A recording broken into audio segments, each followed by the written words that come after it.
Praise to the lord. ఈరోజు దేవుడు మనకిచ్చినటువంటి వాగ్దానం ఏమిటంటే సమూయేలు రాసిన 2వ గ్రంథము 16వ అధ్యాయము 12వ వచనం. యెహోవా నా శ్రమను లక్ష్యపెట్టునేమో, వాడు పలికిన శాపమునకు బదులుగా యెహోవా నాకు మేలు చేయనేమో. ఆమేన్. మన శత్రువులు పలికిన శాపమును దేవుడు మనకి ఆశీర్వాదకరంగా మారుస్తాడు. మన విరోధులు మన మీద పలికినటువంటి ఆ శాప వచనములను దేవుడు మేలుగా మారుస్తాడు. మన విరోధులు, మన శత్రువులు, మనకి నచ్చని వారు, మన మీద కోపంగా ఉన్నవారు మనల్ని శపించాలని, మన మీద శాపవచనాలు పలకాలని ప్రయత్నాలు చేస్తూ ఉన్నప్పుడు అవి మన దాకా వినపడితే మనలో ఒక కోపము వస్తూ ఉంటుంది. వాళ్ళని ఏదో ఒకటి చేయాలి అనే ఒక అభిప్రాయం కూడా మనలో ఏర్పడుతూ ఉంటుంది. కానీ ఆ సమయంలో కూడా మనం మౌనంగా ఉండగలగాలి. ఎందుకంటే మన దేవుడు అన్నాడు, వాళ్ళు ఎన్ని శాపవచనాలన్నా పలకని ఆ శాపవచనాలన్నిటిని ఆశీర్వాదంగా మారుస్తాడు. మన దేవుని చూసి మనం వారి ఎడల మౌనం వహిస్తే ఆ శాపమే మనకి ఆశీర్వాదంగా మారుస్తాడు దేవుడు. దావీదు గారు తన కుమారుడైనటువంటి అబ్షాలోము రాజ్యమును ఏలుతున్నాడని గ్రహించి, ఆ హెబ్రోను దగ్గర ప్రారంభించాడని గ్రహించి, ఇట్లా అయితే అబ్షాలోము మన అందరినీ చంపేస్తాడు కాబట్టి అబ్షాలోము నుంచి తప్పించుకోవాల్సిందే అని చెప్పి తాను అరణ్య మార్గాన వెళుతూ ఉన్నాడు. తనకి తోడుగా ఉండే వాళ్ళందరినీ తీసుకొని వాళ్ళందరూ కలిసి అరణ్య మార్గాన వెళుతూ ఉన్నప్పుడు సౌలు కుటుంబీకుడు ఒకడు అక్కడ ఎదురయ్యాడు. సౌలు కుటుంబానికి సంబంధించిన ఒక వ్యక్తి ఎదురయ్యి దావీదు గారిని దూషిస్తూ ఉన్నాడు. దావీదు గారిని ఎట్లా పడితే అట్లా మాట్లాడుతూ ఉన్నాడు, ఎట్లా పడితే అట్లా అంటూ ఉన్నాడు.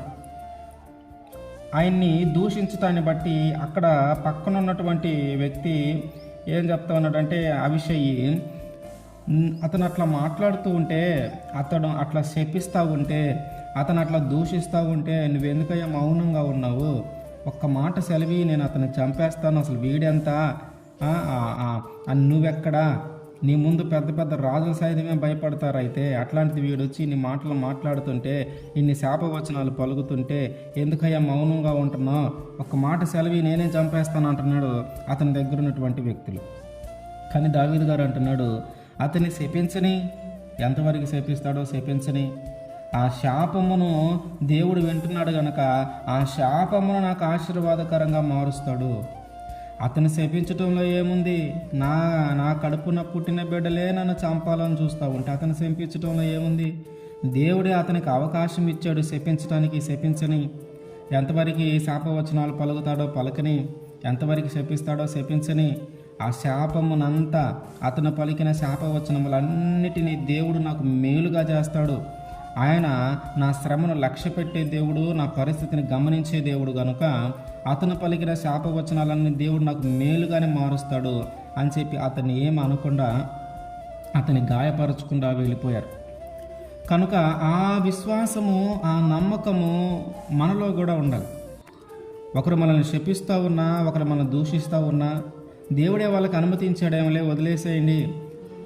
మనం చేయాల్సింది ఒకటే, మన దేవుని మీద ఆధారపడటం. వాళ్ళు ఎన్ని మాట్లాడిన ఆ మాట్లాడిన మాటలన్నిటినీ దేవుడే మనకి మేలుగా చేస్తాడు.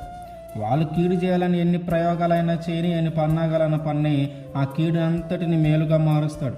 వారు మనల్ని శపించాలని ఎన్ని శాపవచనాలైనా పలకని ఆ శాపమునంతా దేవుడు ఆశీర్వాదకరంగా మారుస్తాడు. కనుక మనలో ఉన్నటువంటి ఆ విశ్వాసాన్ని, ఆ నమ్మకాన్ని మనము దేవుని ఎడల కనపరచాలి.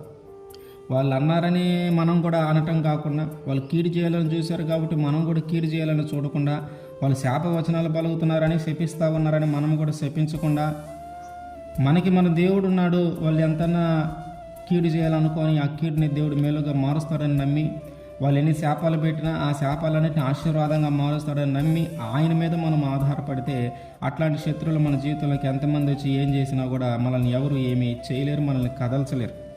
కారణం ఏంటంటే దేవుడే, ఆయన మనకి కీడుని మేలుగాను శాపమును ఆశీర్వాదకరముగాను మార్చే దేవుడు కనుక ఆయనని బట్టే మనం స్థిరంగా ఉండగలుగుతాం. మన జీవితంలో కానీ అట్లాంటి సందర్భాలు ఒకవేళ మన జీవితంలోకి వస్తే ఇప్పటికైనా మనము ఆ ఎదురు దూషణ చేయకుండా, కీడుకు ప్రతి కీడు చేయకుండా ఇప్పటికైనా మనము మారి మన దేవుడి మీద ఆధారపడదాం. ఆ శాపములన్నిటిని ఆయన కొట్టివేసి వాటిని ఆశీర్వాదకరంగా మారుస్తాం. ఆమేన్.